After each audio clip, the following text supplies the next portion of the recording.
Hey guys, my name's ThropDead and I have been challenged to complete every game in my Steam library. I've just finished game number 2. This game is called 7 Grand Steps, Step 1, What Ancients Begat. So I was just going to make a little video talking about the game, what it is and what I thought about it. I've just started a new family, so I'll jump in. This is a few turns in to show you a few of the different mechanics, hopefully get to the end of the generation. You play as a couple. You always start as Ket and Selk, and the challenge is to thrive and prosper through different ages, through different classes. So this tier here, the wheel that I'm on at the moment, is poverty, like working class, and you've got middle class, upper class, and then the ruling classes, which are like advisors to the king and high priest, generals, that sort of thing. And yeah. I'll show you, I've just finished this turn, so if I click this button it will move on to the next turn. Once all the characters have made their move, everything rotates counterclockwise, and if you end up on this last tile you are eaten by crocodiles, which hopefully won't happen. To make a move you can either feed your character coins, which will move, say I fed him brewing, it will move him forward to the next brewing tile, or the next tile of that symbol. Or I can feed him an ingot. If I feed him an ingot he'll move back to the nearest character, and then you'll make coins, you'll make more coins. So it's trying to work a balance between staying away from the crocodiles and having enough coins to move forward each turn. You can have children, you need children. Once your characters die you carry on playing as one of their children, you move on to the next generation. You find that I'd likely move on to my litter or Osays and my litter. Interesting choices. I'd move on to say her, and then she'd need to find a husband, and then as they move through the generation they need to have children, and when they die they move on as their next generation. There's a few challenges in the game. Simply to survive is the main one.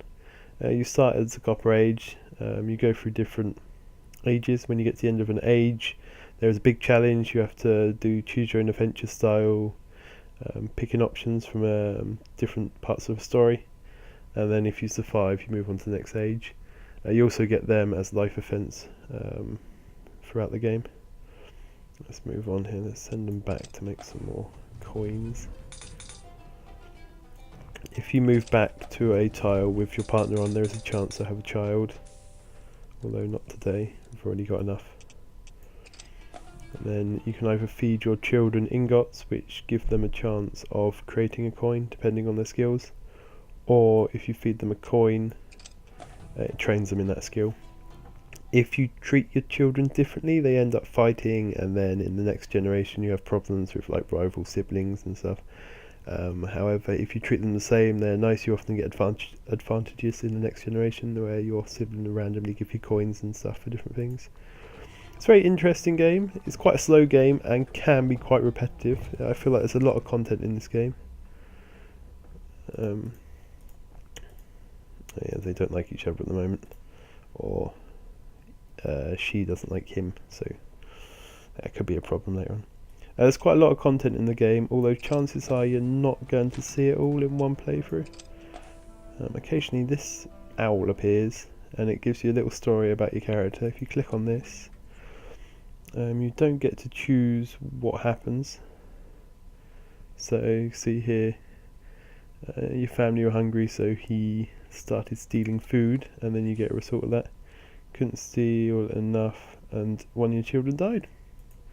So that was a thing. It's very happy to kill you off as well. You can quite easily pick something, and you'll get two options, two stories the same. You'll pick the same results for each and you'll get a different response for both.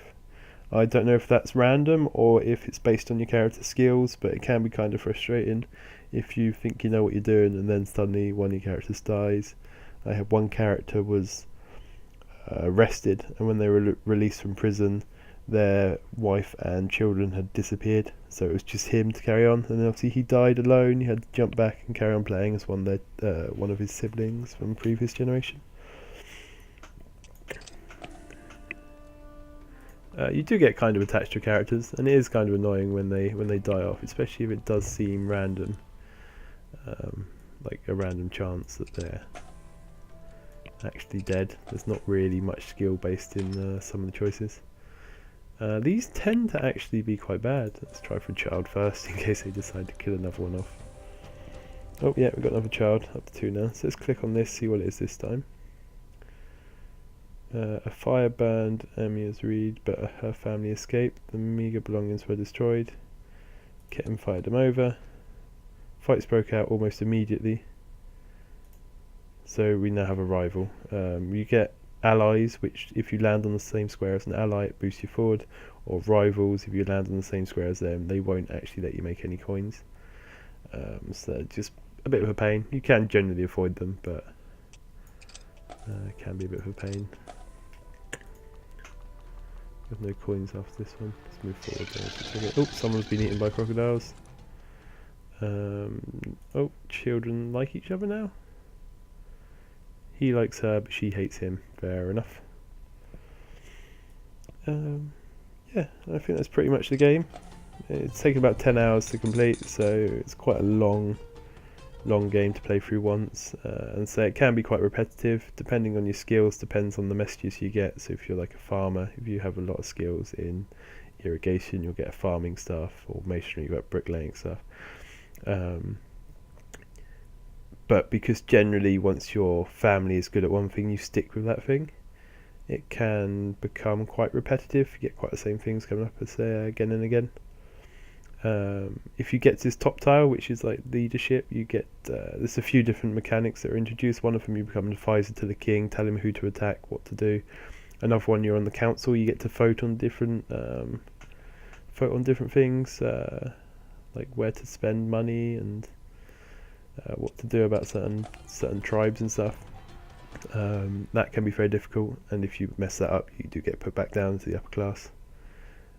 In these higher ones, you do get more turns before the end of an age, before the end of a generation.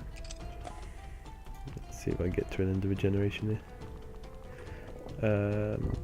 This is obviously 7 ground steps, step 1, so they obviously plan on making a sequel to it, but as of time recording, there is no sequel currently released, and the game does just end after about 10 hours of play.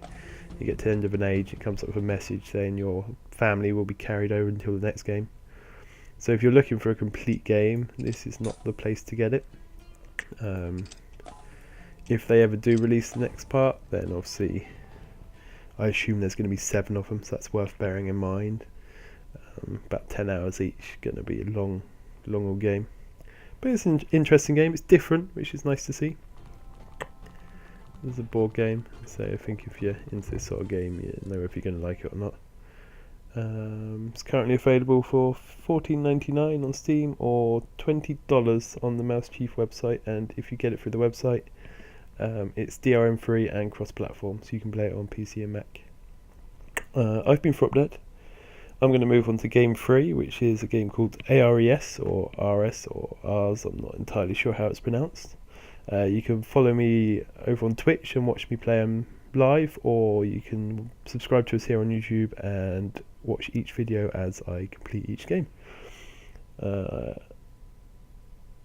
Hopefully you'll be back again soon. Thanks for watching, and until next time, have a good day.